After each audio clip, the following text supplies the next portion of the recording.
tardes, profesor Álvaro Notera, quien presenta a Andrea Bustamante, y mi grupo está conformado por Arenas Daniela, Dudamel Yuriaris, Galarraga Giselle, Molero Luis y Muñoz Enrique. Le vamos a hablar a continuación acerca de la historia de la medicina desde la época precolombiana hasta el siglo XX. Los aztecas eran una cultura que se diferenciaban de los otros grupos de la época porque se definían por ser el conjunto de conocimientos, creencias y rituales que rodeaban a la salud y a la enfermedad humana. La cultura azteca era una sociedad teocrática. Esto quiere decir que le prestaban mucha atención a sus dioses. Estos, en su cultura, tenían una gran variedad de dioses que eran el pilar de la misma. Estos dioses concedían una que otra cosa. Habían dioses que castigaban, así como otros que sanaban, además de haber dioses que se encargaban únicamente de curar a los niños y a las embarazadas. Entre los medicamentos utilizados por los aztecas, podemos encontrar que ellos aprovechaban al máximo las propiedades curativas de los hongos, además de curar las heridas infectadas con tortillas de maíz. Esto, a su vez, lo acompañaban con rezos y rituales a sus dioses, al momento de querer sanar una patología. Se dieron cuenta de la circulación de la sangre por virtud de un signo exterior cardíaco, la pulsación de la punta del corazón y de la circulación de las arterias por el pulso radial, Tláhuac y Tetecuicaca, y pensaron que por las venas circulaban los espíritus. Practicaron trepanaciones craneales, tal vez partiendo de la creencia de que es la cabeza el universo, el pensamiento, la sabiduría. Para ellos, el corazón era la vida, los sentimientos y las sensaciones.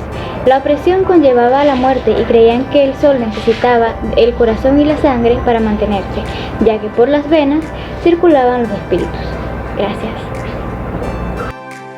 Buen día, mi nombre es Yuriaris Dudamel y en continuidad con lo que han estado presentando mis compañeros, les voy a hablar un poco sobre lo que fueron los mayas, esta antigua civilización mesoamericana que ocupó un territorio de al menos 325.000 kilómetros cuadrados, extendiéndose por lo que hoy en día conocemos como México, Honduras, Guatemala y Belice, que tuvo un inicio, un origen hace 2000 años antes de Cristo, o esto es lo que datan los informes, y que no se sabe con exactitud cuándo fue su deceso. Sin embargo, se estima que para la llegada de los españoles ya no existían o quedaban simplemente las obras de lo que hoy en día fue. Entendemos que su punto crítico o su punto de mayor apogeo fue entre el siglo V y el siglo IX. Continuamos. Esta estaba compuesta por múltiples ciudades-estado, regidas bajo un gobierno teocrático. Cuando digo que es un gobierno teocrático, me refiero a que el gobernante era político, era civil, era militar y también era religioso, era sacerdote capaz de comunicarse con los dioses, siendo los dioses la fuente principal o lo más importante en esta cultura. Y de hecho, quizás fue su acercamiento a los dioses o su religión tan apegada lo que los hizo avanzar tanto como civilización. Ellos fueron capaces de establecer el calendario solar. El calendario solar databa de 365 días y era uno de los más específicos, incluso hasta el momento, solo siendo ganado por el que manejamos hoy en día. Y si se compara la tecnología con la que ellos hicieron ese calendario y la tecnología que nosotros contamos para el nuestro, hay un paso gigante, abismal. Su calendario fue escrito hasta el año 2012, por el cual existía la creencia de que en el año 2012 el mundo se iba a acabar, pero esto no fue más que un mito.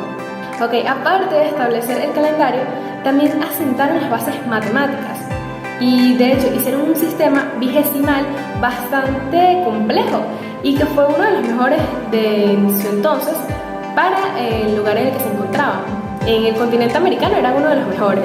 Este se basaba en un sistema de puntos y líneas o barritas para contar. Gracias a esto tenían un control exacto de su comercio, de sus ventas, podían manejar, anotar todo lo que hacían, todos sus movimientos. También tuvieron avances en lo que fue la escritura. Ellos hicieron su propio modo de escritura con el cual fueron capaces de anotar sus investigaciones matemáticas, fueron capaces de anotar su religión, datos religiosos que ellos consideraban lo más importante, y fueron capaces de asentar sus conocimientos astrológicos y astronómicos, es decir, dejar una marca en el mundo de lo que ellos hicieron. Bien, dicho esto, ahora quisiera centrarme más en lo que fueron los mayas y su desarrollo en la medicina. la cual también destaca por ser una de las mejores en su época. Primero hay que establecer o esclarecer que los mayas fueron religiosos politeístas. Cuando digo politeístas me refiero a que ellos creían en múltiples dioses. No es como ahora que el catecismo cree en un solo dios como divinidad absoluta. No, ellos tenían un dios para cada cosa, tenían un dios para la siembra, tenían un dios del sol, un dios del fuego, tenían un dios de la lluvia, y entre muchísimos otros. Un dios protector y uno también que cuidaba a los muertos. Y de hecho, ellos mismos se consideraban que tenían una parte divina, que tenían una especie de animal que iba ligado a ellos. Este animal se llamaba el Guay. El Guay era una especie de animal que nacía al mismo tiempo que nacían ellos y se podía encontrar en cualquier parte del mundo. Cada mal que ellos enfrentaban, este animal, que era su guía o su otra parte de sí mismos, también lo enfrentaba. Y si este animal se encontraba en una situación mala, se iba a reflejar en la persona. Entonces, la labor del médico no era solo cuidar a la persona, sino que también tenían que velar por el Guay y tenían que velar por su espíritu, siendo este un guía intermediario entre el hombre y la divinidad. Era más bien un medio de expresión en el que la divinidad se expresaba a él, le decía la situación y él tenía que incluso enfrentarse a ella, gritarle y cuestionarle y pelear con ella dentro de su propio territorio para hacer valer la vida de la persona y para hacer valer sus propias creencias. Estos sueños los tenían mediante plantas. Ingerían una poción o un té preparado por los sacerdotes o los ancianos para hacer entrar al médico en este sueño. Los médicos juegan un papel fundamental porque ellos eran escogidos por los dioses. Ellos no decían que querían ser médicos o no eran como que decían como que yo me quiero dedicar a esto es lo mío. No sucedía así. Los dioses los escogían mediante 3 maneras más comunes, siendo una de ellas mediante los sueños que le daban a los ancianos o a los sacerdotes, que los pasaban a los niños, porque usualmente los acogían de niños para poder darles toda esta educación, porque era muy amplia. Otra forma era que un rayo cayera sobre ellos. Si el rayo caía sobre ellos y no morían, significa que los dioses les estaban otorgando su divinidad, le estaban otorgando su poder de forma directa y no tenían nada más que aceptarlo y pasarlo a otras personas mediante su conocimiento y mediante la práctica de la medicina. La última forma era que ellos vieran el resplandor de una piedra. Esta piedra era una piedra divina, por así decirlo. Era una conexión entre el hombre y la divinidad, era algo que iban a llevar durante todas sus prácticas y que les iba a servir en el arte de la medicina. Hay 3 tipos de médicos. Tenemos el Amén, que es el médico más común y que gana un prestigio enorme. Tenemos el Pul-Ya y tenemos el Das-Ya. El Amén era un profeta divino. El Pul-Ya era un brujo o hechicero, mientras el Das-Ya era un médico más convencional, un médico más como lo que encontraríamos hoy en día, que lo que hacía era establecer tratamientos físicos en la persona. Si tenía una afección, la trataba con hierbas medicinales y su índice de efectividad era bastante amplio, siendo el más alto entre estos 3. Los médicos, siendo cualquiera de los 3, tenían una formación bastante rigurosa. Ellos tenían que ser capaces de controlar el calendario maya, o sea, aprender los 365 días del año. Tenían también que tener conocimientos matemáticos y lingüísticos y tenían que relacionarse con cada uno de sus pacientes. Por cada comunidad se asignaba un Amé. El Amé se tenía que relacionar estrechamente con cada paciente, conocer su calidad de vida, conocer en qué se dedicaba, sus gustos, si hacía algo que pudiera enfadar a los dioses o una negligencia de su parte que pudiera causar un problema mayor. De esta forma se iba a saber si la enfermedad que padecía la persona era por una falta a los dioses o si era una causa natural que podría ser controlada por el Das-Ya. Las prácticas médicas eran bastante rigurosas. Aparte de conocer todo esto, tenían que tener conocimientos amplios en herbolaria. Las plantas eran usadas desde el tallo hasta la flor y la fruta. Nada se desperdiciaba y les inculcaban la manera correcta de tratarlas. Es decir, ellos tenían que saber desde cómo plantarla, cómo trabajarla, cómo conservarla y cómo pasarle buenas vibras para que ésta tuviera mayor efectividad en sus pacientes. Incluso en el nacimiento de una persona, el médico tenía que encargarse de alejar las malas vibras y de traer solo vibras positivas, que dieran lo mejor al niño y que lo protegieran por el resto de su vida. O sea, es decir, el médico tenía que proteger cada campo, tenía que proteger al hombre, tenía que proteger a su wife, tenía que proteger su nacimiento y nada, era un conocimiento amplio, él estaba para todo. El segundo hijo de cada familia también tenía que tener conocimientos amplios y tenía que tener una formación parecida a la del médico, bastante similar, porque él era quien iba a guiar a su familia en caso de que el médico no estuviera presente. También tenía que tener conocimientos hacia los dioses. Algo que me parece bastante curioso de esta civilización es cómo alcanzaron límites tan altos. Es decir, si se compara con el resto de Mesoamérica para entonces, las otras civilizaciones quedan bastante atrás. Ellos fueron capaces de aumentar en campos de la medicina, tenían tratamientos bastante efectivos, es decir, te trataban con plantas, te trataban la divinidad, trataban al ser vivo muy bien. Y también tenían conocimientos matemáticos, tenían conocimientos lingüísticos, tenían conocimientos astronómicos, astrológicos. Es increíble. Pero, ¿qué pasó con ellos? Su deceso es bastante desconocido y sigue siendo un misterio a día de hoy. No se sabe la causa específica por la cual ellos desaparecieron, porque sí, no hay más registros, no hay nada que te diga si murieron como todos o algo así. De hecho, su deceso se atribuye a causas naturales, obviamente, como lo pueden ser las sequías, que se dice que pudo haber un periodo hasta de 5 años de sequías, también una plaga que haya azotado a la sociedad, o otras causas yendo más de lo normal, más hacia la divinidad, que fue un castigo a los dioses porque faltaron sus respetos. Pero esto es lo menos probable. Sin nada más que acotar, los dejo con mi compañero para seguir hablando de lo que viene siendo la historia médica, un tema tan amplio y extenso. Gracias por su atención. Buenas, mi nombre es Giselle Galarraga y yo les voy a hablar un poco sobre la medicina inca. Para empezar, debemos tomar en cuenta que la cultura inca es una de las 3 principales culturas más importantes del subcontinente sudamericano. Los antiguos médicos peruanos pertenecían a la clase de los eruditos o emauta.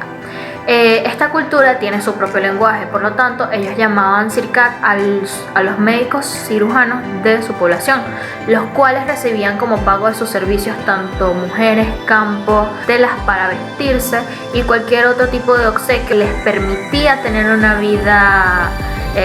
buena vida sin necesidad de dedicarse a la actividad agrícola, la cual sustentaba su población en aquel momento. Esta cultura se caracteriza por tratar las enfermedades de su población a través de plantas medicinales y de diversos productos naturales. Una de estas fue la sagrada hoja de coca, la cual sigue vigente hoy en día. Este tipo de actividades que realizaban los incaicas, la cual era utilizar plantas medicinales, nos llevó a realizar investigaciones científicas con la finalidad de constatar y comprobar de que estas tenían un efecto positivo sobre la salud. Por lo tanto, después de estas investigaciones existe lo que conocemos hoy en día como la medicina natural o la medicina naturista. Los incas realizaban otro tipo de procedimientos. Un ejemplo de ello es la limpia de Coy, la cual consistía en frotar un cuyo en el vientre del enfermo hasta que éste se asfixiara. Una vez muerto el animal, lo abrían y diagnosticaban mediante las modificaciones que sufrían sus vísceras. Por suerte, este método ya no se sigue utilizando y recurrieron a otras actividades con la finalidad de poder tratar a los enfermos de la colonia. Tenemos que hoy en día en Cusco la medicina de los incas se sigue utilizando la hoja sagrada de coca como analgésico, y en otros muchos pueblos andinos se cree en el chamanismo como medio de sanación a todo tipo de enfermedades, incluso los padecimientos incurables. Este es todo mi aporte por mi parte en cuanto a la medicina inca. Los dejo con mi compañero Luis Molero. Buenas tardes, mi nombre es Luis Molero, soy estudiante de la Universidad Nacional Experimental de los Llanos Centrales de Morrollego, cursante del área de medicina en sección 26, primer año. Les vengo a hablar un poco de qué es el Renacimiento y la medicina en esta época. El Renacimiento fue un movimiento sociocultural que se produjo en Florencia, Italia, durante los siglos XV y XVI. Este fue un periodo de transición del mundo medieval al mundo moderno o los inicios de Hubieron muchas caracterizaciones durante esta época, pero lo más relevante podemos decir que fue la revalorización de la cultura grecolatina. También podemos denotar la racionalidad de esta época y de la curiosidad científica, y como no mencionar de los grandes inventos que se mostraron en esta, como la imprenta, por ejemplo. La medicina en esta época, o más bien los médicos, siguieron manteniendo una concepción clásica de esta, notando de que la enfermedad era producida por un desbalance en los humores, o la teoría de los 4 humores, los cuales estos se constituían, o el cuerpo humano estaba constituido por 4 líquidos, los cuales se denominan humores, los cuales serían la sangre, la pituita, las 2 bilis, la cual era la amarilla y la negra. En esta época hubieron muchos exponentes de tanto cirujanos como médicos. Podemos denotar que fue Andrés Pare. Podemos denotar a Pare como una de las grandes figuras quirúrgicas del siglo XIV, también conocido como el padre de la cirugía francesa. Él en 1564 sacó una excelente obra en la cual describe muchas técnicas quirúrgicas, siendo la más significante es la ligadura de arterias en las amputaciones, también el uso de torniquetes en las mismas, así manteniendo los músculos retenidos con la piel y también evitando la pérdida de sangre. También tenemos a los pintores anatomistas, en los cuales en esta época podemos destacar a Leonardo da Vinci y a Vesalio, en los cuales estos dos desafiaron a la posición durante el Renacimiento. Da Vinci aportando grandes aportes a la anatomía, y a Vesalio, la cual la cambió y inauguró una nueva era para la medicina. Y también tenemos la anatomía del Renacimiento, la cual en esta época se le considera la época del pensar anatómico, la cual hubieron muchas irrigaciones durante la época de Galeno, las cuales se mantuvieron en la época del Renacimiento, la cual estaban muchas teorías erróneas, y muchos investigadores, anatomistas y escritores, ilustradores, aportaron varias partes para así poder avanzar en esta etapa. Destacar que Vesalio fue uno de los grandes ponentes, obviamente, de esta etapa. Varios artistas y médicos intentaron progresarse entre sí para así poder escribir y detallar a mejor medida el cuerpo humano, describir a mejor medida cómo eran los huesos, músculos, arterias, entre otras cosas. De verdad que en esta época la anatomía avanzó en grande exponencialmente. Y la fisiología, se sabe que el estudio de la fisiología viene siendo de cómo funciona el cuerpo humano, o todas las interacciones que hay entre sí, digamos, órganos, sistema respiratorio, sistema linfático, sistema circulatorio, todo eso. Los primeros signos de fisiología, los términos que se conocían, fueron de la época de Galeno e Hipócrates, con la teoría de los 4 humores, los cuales estos se constituían o eran la base del cuerpo humano, su naturaleza, los cuales estos se constituían de 4 líquidos: la pituita, los bilis, la cual era la negra y la amarilla, y la sangre o la flema. Según Galeno e Hipócrates,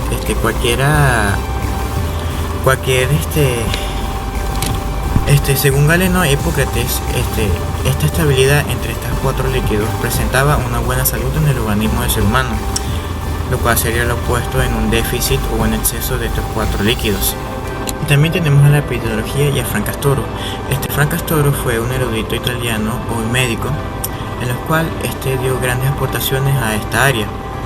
dando dos increíbles libros, los cuales describía las nuevas recientes de cómo era que se originaron las enfermedades, los métodos de transmisión, y también clasificaba a varias enfermedades como métodos infecciosos como la peste, la lepra, la tisis, y también logró diferenciar la sífilis y la gonorrea, las cuales en ese tiempo eran enfermedades muy comunes, o más bien que se parecían pero no tenían una diferencia clara. Lo que hizo Frank Castor fue poder diferenciarlas.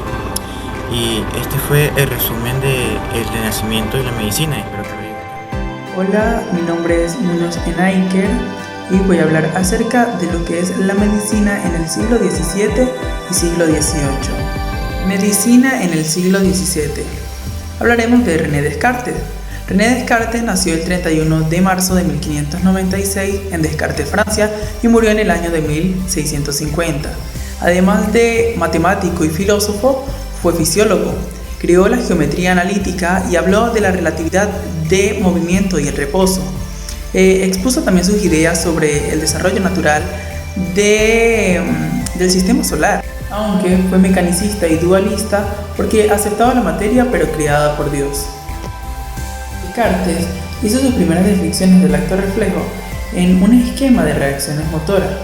Descartes también pensaba que la finalidad del saber radica en dominar la fuerza de la naturaleza y descubrir que la finalidad se debe radicar en cómo funciona o cómo son los efectos de los fenómenos naturales. Él decía que para eso debemos dudar de todo lo existente. Pienso y luego existo. Las concepciones materialistas de Descartes influyeron en las demás ciencias como la medicina y su fisiología y su método mecanicista antirreligioso. Francis Bacon. Francis Bacon nació el 22 de enero de 1561 en York House, Londres, y murió en el año de 1626. Francis Bacon es el introductor del método experimental de la ciencia. Es el que opuso la escolástica. El método de Bacon influyó profundamente en lo que era el desarrollo de la medicina, porque permitía el estudio del cuerpo humano. Aunque Bacon no tuvo formación médica, muchos autores lo consideraban filósofo médico, por cuanto estudió una serie de problemas relacionados con la medicina. Bacon también analizó lo que era la relación entre el alma y el cuerpo, pero entendía por alma la posibilidad psíquico-emocional. El cuerpo humano se puede ver desde el punto de vista médico, de la cosmética, el atletismo, la ciencia del placer. La medicina la dividió en tres partes. 1. Para el mantenimiento de la salud. 2. Para la curación de la enfermedad. Y 3. Para prolongar la vida. Jean Baptiste van Helmont nació el 12 de enero de 1580 en Bélgica y murió en el año de 1644. Van Helmont fue químico, fisiólogo y médico que reconoció la existencia de gases discretos e identificó el dióxido de carbono. Puede considerarse a Van Helmont como un puente entre la alquimia y la química, aunque con inclinaciones místicas y creyentes a la piedra filosofal. Fue un observador cuidadoso y un experimentador exacto. Van Helmont también dijo que la enfermedad es una entidad exterior con respecto al organismo y la trató con preparados químicos, además de que también fue el primero en reconocer la existencia de gases distintos a la del aire atmosférico. Franz de Leeuw, Francisco Silvius, nació el 15 de marzo de 1614 en Hanau, Alemania, y murió en el año de 1672. Escribió una obra anatómica que dejó su nombre asociado a la fisura lateral del cerebro. Pensaba que el proceso fundamental del organismo viviente era la fermentación, cuyos productos finales eran los ácidos y el álcalis. También depuró la iatroquímica de Van Helmont de los elementos metafísicos como el archeus. Entre sus descubrimientos están los tubérculos pulmonares. También investigó la estructura del cerebro humano y descubrió la cisura cerebral que lleva su nombre, cisura de Silvio. Asimismo, fue uno de los primeros defensores del sistema circulatorio sanguíneo en Holanda. Giovanni Alfonso Borelli nació el 28 de enero de 1608 en Nápoles, Italia, y murió en el año de 1679. Recibió la influencia de Galileo y fue matemático, físico y fisiólogo. Describió los movimientos de los animales. pero específicamente el de los músculos. Interpretó sus observaciones desde el punto de vista de las leyes de la mecánica. Estudió el trabajo mecánico del corazón y los pulmones. Dijo que la respiración es una acción mecánica con la participación del tórax y los músculos intercostales. Giorgio Baglivi nació en Ragusa, Dubrovnik, el 8 de septiembre de 1668 y murió en el año de 1707.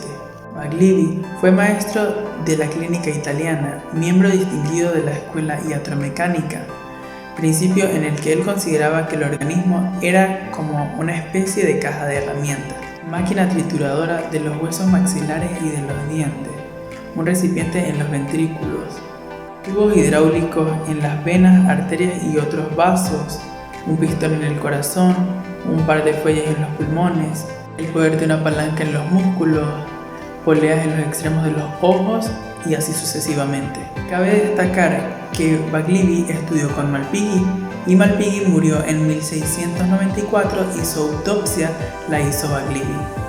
Antonio van Leeuwenhoek nació en Holanda en 1632 y murió en el año de 1723. Perfeccionó el microscopio y lo utilizó sistemáticamente. Él fue el primero en observar bacterias y protozoarios. Sus investigaciones con animales microscópicos refutaron la doctrina de la generación espontánea y sus observaciones colocaron las bases de la bacteriología. Antonio Leeuwenhoek describió posteriormente, en cerca de 30 cartas a la Sociedad Real, muchas formas específicas de microorganismos, incluyendo bacterias, protozoarios y espermatozoides. La investigación de Leeuwenhoek sobre la vida de varias formas pequeñas de animales estaba en posición a la doctrina de la generación espontánea. Así, en 1680, notó que la levadura consiste en partículas globulares pequeñas o minúsculas y que los gorgojos de granero son realmente los huevos depositados por insectos con alas. Circulación de la sangre y William Harvey. Inglaterra fue la vacuna de William Harvey, médico que nació el 1 de abril de 1578 en Folkestone, Kent. Al doctorarse en medicina en el año de 1602, regresó a Inglaterra y ejerció su profesión en la zona de Londres. Harvey se interesa por dilucidar ciertos aspectos de la circulación sanguínea, cuestionándose el significado de las contracciones del corazón y del paso de la sangre por este órgano, al igual que por la comprensión global del proceso. También, en su trabajo como embriólogo, determina la existencia de dos tipos de generación que denomina epigénesis y metamorfosis. Harvey demostró que la sangre es impulsada por el corazón a través de las arterias y luego regresa por las venas para continuar su movimiento como un círculo por todo el organismo. A esta conclusión llegó después de seccionar más de 80 especies de animales. Marcello Malpighi nació en Italia en 1628 y murió en el año de 1694. Malpighi es considerado el padre de la histología, ya que tenía gran capacidad de observación, sometiendo a estudios microscópicos a insectos, plantas, tejidos animales, embriones y órganos humanos. También cabe destacar que trabajó en la estructura del riñón, hígado y vaso, observando el ovillo glomerular y los folículos esplénicos que llevan su nombre. También investigó la anatomía cerebral, observando los tramos medulares y sus conexiones del cerebro y cerebelo. Medicina en el siglo XVIII. El vitalismo. Según esta teoría, todos los procesos de la actividad vital se deben a factores inmateriales que se encuentran en los organismos vivos. La actividad vital no está ligada a las leyes físico-químicas y biológicas. Los médicos representantes de esta corriente fueron Stahl, Bordeaux y Barthes. George Ernest Stahl, 1660-1734. Médico y químico alemán, fundador del animismo vitalista, según el cual existe un alma que regula la salud del cuerpo. Inventó la teoría del flogisto, o principio que se suponía formaba parte de los cuerpos y se desprendía durante la combustión. Théophile Bordeaux, 1722-1776. Su vitalismo consiste en considerar el estómago, el corazón y el cerebro como órganos que segregan sustancias determinantes del estado de salud. En 1775 escribió: cada órgano sirve como el taller de para la salud preparación de una sustancia específica que entra en la sangre. Estas sustancias son útiles al organismo y necesarias para mantener su integridad. Paul Barthes, 1734-1806, publicó el libro Nuevos elementos de las ciencias del hombre. El principio vital, según él, se manifiesta en biología a través de la sensibilidad y contractibilidad.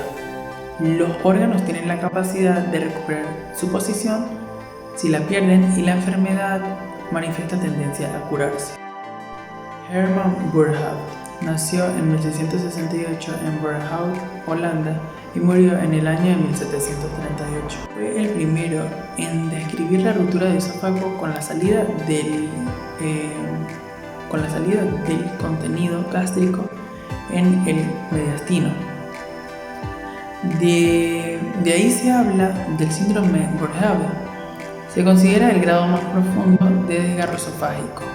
Ocurre después de esfuerzos violentos por vomitar, tras comidas copiosas y excesos de alcohol. Cuando se produce la rotura, el paciente siente una epigastropretoracalgia seguida de enfisema subcutáneo y ocupación pleural, con o sin neumotórax. Se produce un estado de shock y si el paciente no es operado antes de las 24 horas, sucumbe. Boerhaave describió esta ruptura tras realizar la autopsia del gran almirante de la flota holandesa, quien murió después de un dolor agudo de hipocondria. Su relato es un claro ejemplo de lo que afirman en sus instituciones. Los fundamentos del saber médico son dos: la observación cuidadosa de los fenómenos que aparecen ante nuestros sentidos en el hombre sano, enfermo, moribundo y en el cadáver, y una severa indagación de lo que en el hombre se halla oculto a los sentidos y que solo se puede conocer por raciocinio. Leopoldo Auenbrugger nació el 19 de noviembre de 1722 en Graz, Austria, y murió en el año de 1809. Auenbrugger está considerado el inventor de la persecución del diagnóstico físico y era nativo de Graz, una provincia austríaca. Su padre era un guardia de hotel. Le dio cada oportunidad a su hijo para una educación básica en su pueblo nativo. Después lo envió a Viena a completar sus estudios en la universidad. Luego de 7 años, Auenbrugger se graduó como médico a la edad de 22 años y entonces entró al Hospital Militar Español de Viena, donde pasó 10 años. Las observaciones y los estudios experimentales le permitieron a Auenbrugger poder descubrir la persecución torácica golpeando en el pecho con el dedo para poder escuchar el estado del paciente. También percutió los pulmones como si fueran tambores cuando el pulmón está sólido. Como en la pulmonía, el sonido producido al golpear con el dedo es igual a que cuando la parte carnosa del muslo se endurece. Auenbrugger encontró que el área encima del corazón dio un sonido modificado, embotado, y que de esta manera pudieran determinarse los límites del corazón. También señaló cómo descubrir las cavidades de los pulmones, su situación y tamaño de percusión. Él también reconoció que esa información se podía obtener poniendo la mano en el pecho y notando la vibración o fremito producido por la voz y las respiraciones. Su obra capital, donde recoge sus impresiones médicas, se llama Intentum Novum, un nuevo descubrimiento que permite al médico, con la percusión claramente del tórax humano, descubrir las enfermedades escondibles dentro del pecho. Giovanni Battista Morgagni nació en Fiorle, cerca de Bolonia, en 1682 y murió en el año de 1771. Fue poeta, arqueólogo, estudioso de historia de la medicina y un apasionado por los clásicos. Publicó trabajos sobre arqueología, historia de la medicina y una biografía sobre Valsalva, su maestro. Con su investigación morfológica, sistemática y rigurosa, consolidó el método de estudio anatomopatológico hecho por tierra la deducción moral al descubrir en los órganos el sitio de la enfermedad y con el análisis clínico de cada caso de autopsia. Sentó las bases del estudio de correlación clínico-morfológica. Su vida tenía una rutina de estudio, disección, consulta y reuniones. Además, fue el primero en demostrar que el absceso cerebral era la consecuencia y no la causa, como se creía, de la supuración óptica. Describió las lesiones que se conocen como típicas, úlceras intestinales con esplenomegalia y tumefacciones de ganglios linfáticos y mesentéricos. Entre los tumores se encuentran el esófago, estómago, recto, páncreas, hígado, ovario, pero las metástasis tumorales eran un fenómeno cuya correcta interpretación tardaría todavía en un siglo. A continuación los dejo con mi compañera Arena María, quien les va a hablar acerca del siglo XIX y el siglo XX para culminar. Buenas, mi nombre es Arena María y les hablaré sobre los acontecimientos que ocurrieron entre el siglo XX y el siglo XIX. Entre ellos destaca el inicio de la salud pública, la cual fue originada por Johann Peter Frank, el cual estableció un orden sistemático y funcional en el que la población de Alemania tenía un acceso de manera gratuita a un servicio de salud de calidad. También determinó y señaló que el Estado tenía el grado total de responsabilidad de sus ciudadanos y que de igual manera los médicos debían de formar parte de los consejos para de esta manera promover la salud y que los ciudadanos tomaran medidas de prevención adecuadas en caso de alguna patología o ante alguna patología. También estableció que los factores tanto ambientales como sociales influían de manera directa en el estado de salud y de enfermedad de un individuo. Claude Bernard Claude, también considerado el padre de la medicina experimental, estableció otro de los logros que destacan de él es que descubrió el síndrome de Horner, investigó sobre las funciones del páncreas de procesar las grasas, del hígado, el cual genera glucosa, de las glándulas salivales, de la diabetes y su tratamiento, e incluso del curará, el cual es un veneno que induce dolor, sufrimiento y posterior la muerte, específicamente en este orden. También tenemos la teoría celular, la cual fue generalizada entre estos siglos, de manera en que se estableció que todos los seres vivos estaban conformados por células. Además a esto, Philippe Pinel inventó la psiquiatría científica, en la cual establece que deben de dejar de inventarse hipótesis para tratar a los enfermos mentales, sino que debemos de limitarnos a observar el problema y determinar la causa. De esta manera cambió la perspectiva que tenían muchas personas sobre los enfermos mentales, considerándolos de una buena vez seres humanos. Otro acontecimiento que me parece de suma relevancia es que Louis Pasteur en sus experimentos descubrió que algunas enfermedades provienen de origen microbiano. Añadiendo a esto, también inventó la vacuna contra la rabia. Posterior a esto, se impulsó la producción de medicamentos antimicrobianos y se realizó la teoría de inmunidad o de anticuerpos. Acontecimientos que también destacan del siglo XX vendrían siendo que se precisó un número de cromosomas humanos, los cuales son 46, o bien podrían ser 23 pares, cualquiera de las dos maneras está correcta. Se realizaron estudios al líquido amniótico para determinar posibles enfermedades en los fetos y se siguió desarrollando la teoría de la inmunología mediante el descubrimiento o posterior al descubrimiento de la inmunoglobina y la anafilaxia. Además, otro dato importante vendría siendo que se inventó el microscopio electrónico. Luego viene el surgimiento de nuevas vacunas, las cuales vendrían siendo la poliomielitis, la paperas, la de rubiola, la de hepatitis y la de influenza. También se realizaron los primeros intentos de trasplantes de órganos, los cuales se ven ligados con sutura vascular, la cual fue inventada o descubierta por el médico francés Axel Carrel. Ya con este descubrimiento realizado, entre 1900 y 1915 se realizaron los primeros trasplantes de órganos en animales. Sin embargo, posterior a un tiempo se realizó el primer trasplante de un injerto de piel de cerdo al codo de una mujer entre los 60 y 50 años de edad. Es decir, ya se ubicaba en su etapa de vejez. Psicoanálisis propuesto por Sigmund Freud, el cual estudiaba el subconsciente y atribuía las enfermedades mentales como consecuencia de la combinación de factores sociales y psicológicos. Tenemos los rayos X, los cuales luego de los descubrimientos de Rodman y Curie, siguieron desarrollándose hasta que incluso en los años 60, es decir, 1960, se realizó la primera tomografía axial.